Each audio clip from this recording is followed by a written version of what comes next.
What you need to run a plumbing, HVAC, or electrical company, the most dangerous cost on your bids probably is not the rooftop unit, switchgear, or copper pipe.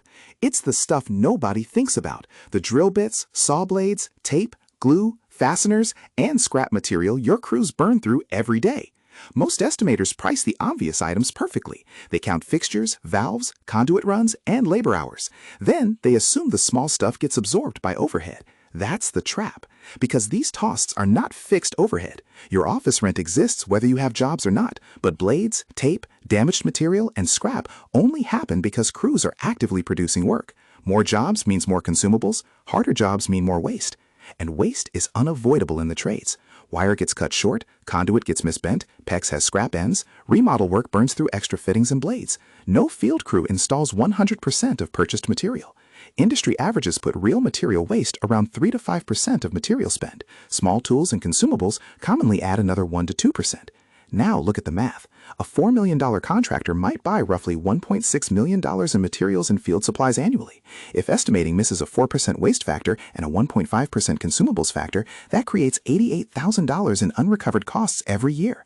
That money does not reduce revenue. It comes directly out of profit. That's why contractors stay busy while cash still feels tight.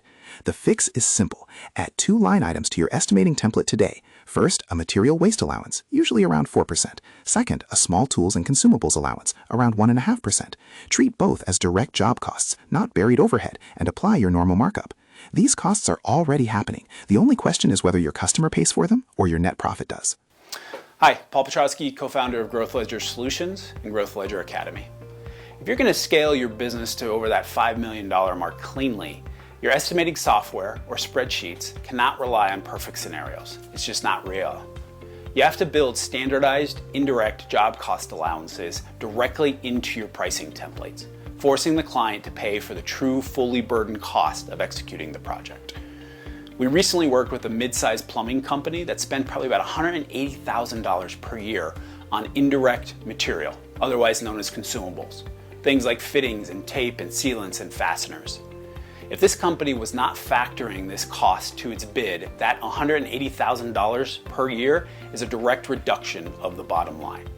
So step 1, you have to factor in indirect materials into all your bids.